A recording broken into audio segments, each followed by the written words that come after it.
मेरी बहन जब अपने 14 साल के भांजे को मेरे घर छोड़ गई तो वह एक लड़का होकर भी लड़कियों से ज्यादा खूबसूरत था। मेरी और मेरे भांजे की उम्र में जमीन आसमान का फर्क था। लेकिन फिर भी मैंने ये देखने की कोशिश की कि उसके मेरे बारे में क्या विचार हैं। क्या वह मेरी ओर आकर्षित होता है या नहीं। वह घर में जिस बाथरूम का इस्तेमाल करता था, मैं जानबूझकर अपना कोई ना कोई निजी कपड़ा उस बाथरूम के फर्श पर रख देती थी, और जब वह बाथरूम में जाता तो मैं चोरी से उसे देखती। मेरा भांजा वह जमीन पर पड़ा हुआ कपड़ा उठा लेता, कभी उसे सूंघता और कभी उसके साथ ऐसी हरकत करता कि मैं शर्म से पानी पानी हो जाती। वह जिस कमरे में सोता था, मैंने उसके कमरे का ताला खराब कर दिया, जिसके पीछे मेरा सिर्फ एक ही मकसद था। खैर, रात के 12 बज रहे थे जब मैं उसके कमरे में दाखिल हुई। मुझे कमरे में आता देख वह फौरन उठ खड़ा हुआ। उसकी आंखों में चमक थी। वह मेरी तरफ ऐसे देख रहा था जैसे उसे पता हो कि मैं उसके पास किस मकसद के लिए आई हूँ। मैंने उससे कहा कि मैं सब कुछ जानती हूँ, तुम मेरे निजी कपड़ों के साथ क्या करते हो। वह मेरी बात सुनकर थोड़ा हैरान हो गया। फिर मैंने उससे कहा कि तुम्हें हैरान होने की जरूरत नहीं है। खैर, तुम जो चाहते हो वह तुम्हारी इच्छा पूरी कर सकती हूँ। मेरी बात सुनकर वह खुश हो गया। अगले ही लम्हे जब मैंने हाथ लगाया तो तब मुझे एहसास हुआ कि अब वह 14 साल का बच्चा नहीं रहा था। फिर मैंने पूरी रात दर्द की शिद्दत से मेरा बहुत बुरा हाल था। मेरी हालत ऐसी थी कि मुझसे घर का कोई काम नहीं हो रहा था। सारा घर बिखरा पड़ा था। बर्तनों का ढेर एक तरफ जमा था और बहुत सारे गंदे कपड़े भी धोने वाले पड़े थे। ये सारे काम अगर मैं थोड़ी देर से कर लूं तो भी मसला नहीं था, लेकिन मसला तो सारा खाने का था। खाना बनाने वाला वाहिद काम था जो मुझे वक्त पर करना होता था और हर हाल में करना था, चाहे कितनी ही तकलीफ क्यों ना हो। मैं इस घर में अपने पति के साथ अकेली रहती थी। मेरी शादी को काफी अरसा गुजर चुका था, मगर मेरी कोई औलाद नहीं थी। मेरे पति की रिपोर्ट सही नहीं थी, जिसकी वजह से वह भी चुप थे, वरना कब के वह दूसरी शादी कर चुके होते। मेरी सास तो यह बात मानने को तैयार ही नहीं थी कि मसला उनके बेटे में है, बल्कि वह तो मेरे अंदर ही नुक्स निकालने की कोशिश करती थी। मेरे पति में इतना ज्यादा मसला भी नहीं था। वह ठीक हो सकते थे अगर वह थोड़ी तवज्जो देते।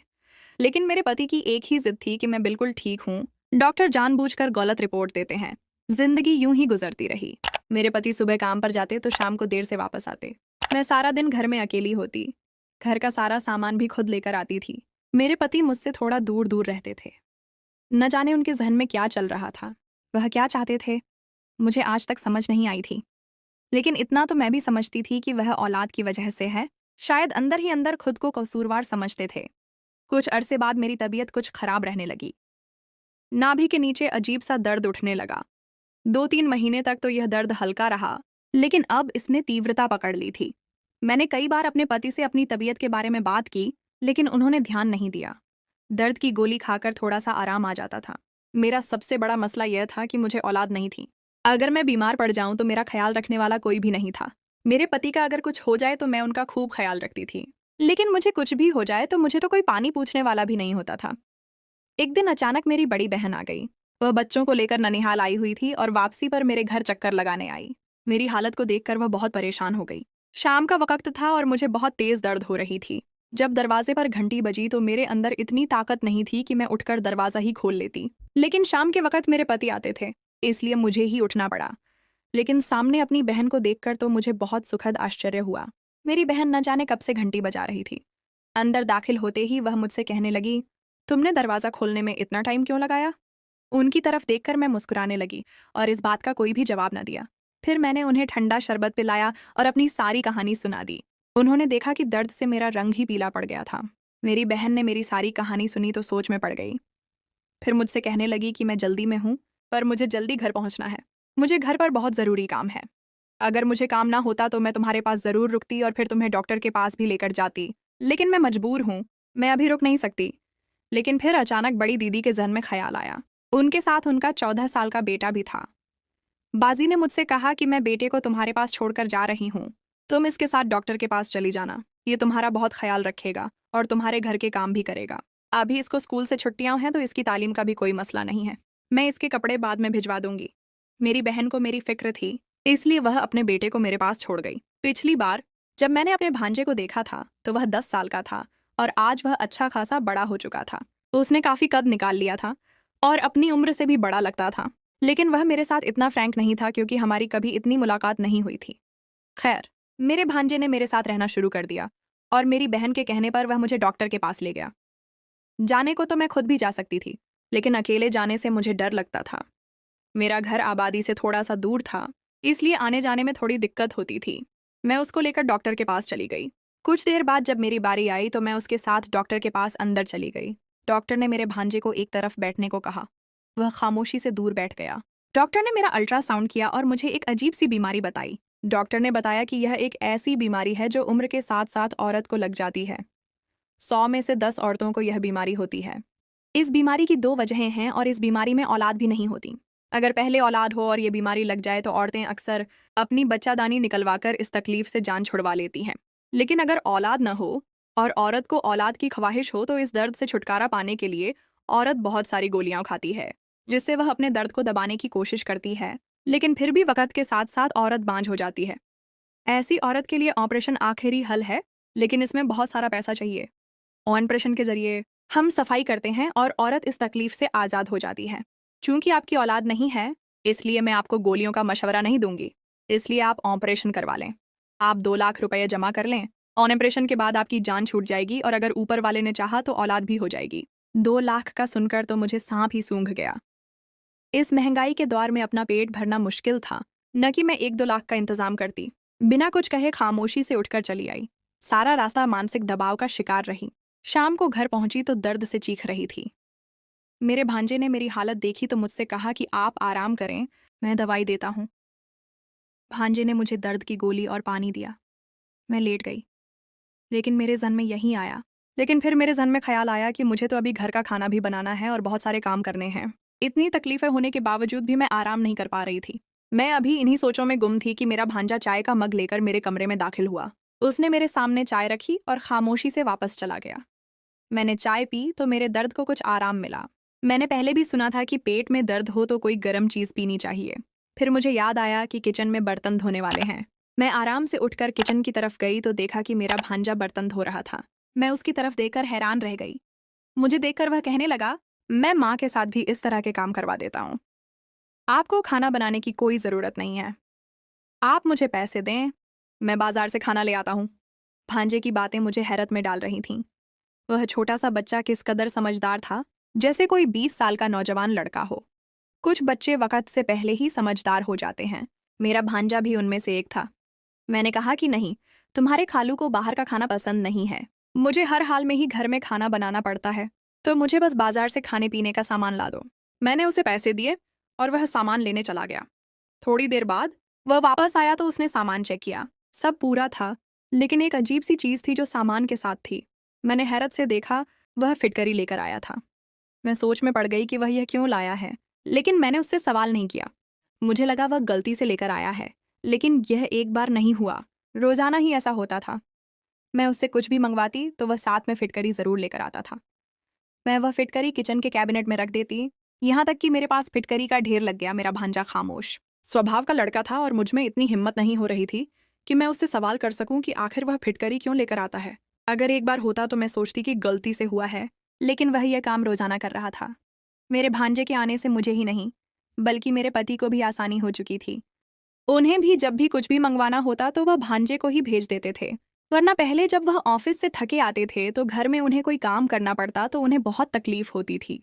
बेऔलाद जोड़ों का दर्द शायद ही दुनिया में कोई समझ सकता हो कि वह किस किस्म की जिंदगी गुजार रहे होते हैं। मेरे पति के अंदर तो इस बात की कमी थी ही, लेकिन अब मेरे अंदर समस्याएं पैदा हो गई थीं और मेरे पास ऑपरेशन के लिए पैसे नहीं थे और गोलियां मैं खाना नहीं चाहती थी। जहां मेरे भांजे ने हमारे लिए इतनी आसानियां पैदा कर दी थीं, वहां दूसरी तरफ एक और मसला पड़ गया था और वह था फिटकरी का। मैंने सुना था कि फिटकरी को काफ़ी जनाना बीमारियों के लिए इस्तेमाल किया जाता है और इसी वजह से मैं शर्म के मारे अपने भांजे से सवाल नहीं कर पा रही थी कि वह यह क्यों लेकर आता है। क्या उसने मेरी और डॉक्टर की कोई बातें सुन ली थीं? मैं यही सोच में पागल हो रही थी। दिल कर रहा था कि मैं उसे मना करूं कि वह यह न लेकर आया करे, लेकिन मैं उसे कुछ कह नहीं पा रही थी। एक दिन मैंने हिम्मत करके अपने भांजे से फिटकरी के मुतालिक पूछा तो उसने मुझे ऐसी बात बताई कि मैं हैरान रह गई। मैं वापस अपने कमरे में आ गई और अपने भांजे की बातों को सोचने लगी। इसका मतलब है कि वह रात को हम दोनों पति पत्नी की बातें सुनता था। मुझे अजीब सी शर्मिंदगी ने घेर लिया था। मैं उसकी बात सुनकर इस कदर शर्मिंदा हो गई थी कि मेरा दिल कर रहा था कि ज़मीन फट जाए और मैं उसमें समा जाऊं। मेरे वहम और गुमान में भी नहीं था कि वह मेरे ऐसे राज्य से वाकिफ हो जाएगा जिसे मैं छुपाती फिर रही हूँ। उसने मेरे और मेरे पति के दरमियान होने वाली बातें सुन ली थीं, इसीलिए वह रोजाना मुझे फिटकरी लाकर देता था। लेकिन वह कहने की हिम्मत नहीं कर पा रहा था कि मैं उसे इस्तेमाल करूं। मैंने कमरे का दरवाज़ा बंद किया और फूट फूट कर रोने लगी। शर्मिंदगी से मेरी ऐसी हालत थी कि काटो तो बदन में लहू नहीं था। एक तरफ औलाद की परेशानी थी तो दूसरी तरफ अब यह मसला आन खड़ा था। यह ऐसी शर्म की बात थी कि मेरे भांजे को मुझसे करते हुए भी शर्म आ रही थी और मुझे उसे पूछते हुए भी। थोड़ी देर बाद मेरे भांजे ने मेरा दरवाज़ा खटखटाया। उसने मुझसे कहा कि वह सुबह वापस जा रहा है, अब मजीद यहाँ नहीं रुक सकता। मैंने कुछ भी जवाब नहीं दिया क्योंकि मैं इस कदर शर्मिंदा थी कि मैं उसे यह न कह सकी कि रुक जाओ। सुबह होते ही मेरा भांजा चला गया। उसके यहाँ होने से मुझे बहुत आसानियां थीं। मैं किचन में चली गई और उस फिटकरी के ढेर को कमरे से निकाला। मुझे भांजे की सारी बातें याद आने लगीं और एक अजीब सा एहसास मेरे दिल में पैदा हुआ। अब मैं सोचने लगी कि मैं इस फिटकरी का क्या करूं। क्या मैं इसे कचरे के ढेर में फेंक दूं? लेकिन फिर मैंने सोचा कि वह यह सब मेरी भलाई के लिए कर रहा था। कौन सा उसने कुछ गलत किया था? मैंने एक फिटकरी पकड़ी और नहाने के पानी में डाल दी। थोड़ी देर बाद वह पानी में घुल गई तो मैंने उससे नहा लिया। मैं काफ़ी दिनों तक फिटकरी वाले पानी से नहाती रही और मेरा मसला ख़त्म हो गया था। मेरा यही मसला था कि मुझ में बहुत ज़्यादा बदबू थी। मैं अकेली रहती थी इसलिए कोई इस बदबू को ज़्यादा महसूस नहीं कर पाता था, लेकिन मेरा पति तो मेरे साथ रहता था। मैं खुद को साफ सुथरा रखने की बहुत कोशिश करती थी, लेकिन यह एक बीमारी थी। फिटकरी वाले पानी से नहाने के बाद मेरी यह बीमारी आहिस्ता आहिस्ता दम तोड़ती चली गई और मेरी ज़िंदगी आसान हो गई थी, क्योंकि रोज़ाना रात को मैं अपने पति की बातें सुनती थी, जो मुझे यही कहता था कि मुझसे बहुत बदबू आती है। एक रात मेरा पति इसी तरह की बातें मुझसे कर रहा था कि भांजे ने यह बातें सुन ली और उसने बताया कि उसके बाद वह रोज़ाना वह फिटकरी लेकर आता था ताकि मैं उससे नहाकर इस बीमारी से जान छुड़वाऊं। मेरे भांजे ने बताया कि उसके दोस्त को यही मसला था। रोज़ाना नहाने के बावजूद भी उसकी बदबू नहीं जाती थी और उसकी यह जिंदगी नरक होकर रह गई थी। वह दोस्तों में बैठने के काबिल नहीं रहा था। हम सब भी उससे दूर रहते थे, उसकी वजह की बदबू थी। फिर हकीम ने मेरे दोस्त को फिटकरी वाले पानी से नहाने का मशवरा दिया था। जैसे ही मेरे दोस्त ने फिटकरी वाले पानी से नहाना शुरू किया तो उसका ये मसला खत्म हो गया। भांजे की बातें सुनकर मैं बहुत शर्मिंदा थी। मुझे हकीकी मायनों में रोना आ रहा था और मैं काफ़ी देर तक रोती रही। लेकिन जब मैंने उसके मशवरे पर अमल किया तो मेरी ज़िंदगी आसान हो गई थी। मैंने महसूस किया था कि मेरे पति की बदबू वाली शिकायत ख़त्म हो गई थी। मैं हैरान थी कि कैसे वह मेरा मसला समझ गया था और उसने मेरी मदद की, वरना मुझे तो महसूस हो रहा था कि मेरी ज़नाना बीमारी के मुताल्लिक उसे खबर हो गई है और इसीलिए वह फिटकरी लेकर आता है। इसी शर्मिंदगी के कारण मैं उससे सवाल तक नहीं कर पा रही थी। लेकिन भांजे के चले जाने के बाद मुझे ऐसा एहसास हुआ कि ज़िंदगी में औलाद का होना कितनी ज़रूरत है और औलाद के बगैर ज़िंदगी कितनी उबाऊ होकर रह जाती है। मैंने अपने सोने के कंगन अपने इलाज के लिए बेच दिए और ऑपरेशन करवाकर उस दर्द से भी जान छुड़वा ली। फिर मेरी बहन ने मुझसे बात की। उसने कहा कि उन्होंने डॉक्टर से दवाई ली है जो मुझे अपने पति को रोज़ाना रात को दूध में मिलाकर देनी है। मेरे लिए और आसानी हो गई थी क्योंकि मेरे पति को सोने से पहले गर्मा गर्म दूध का गिलास पीने की आदत थी। मैंने खुद भी दवाई ली और पति को भी उसके इल्म में लाए बगैर दूध में दवा मिलाकर देती रही। 3 महीने के मुसलसल इस्तेमाल के बाद मुझे गर्भ ठहर गया। मुझे यकीन नहीं आ रहा था कि मैं उम्मीद से हो गई हूँ।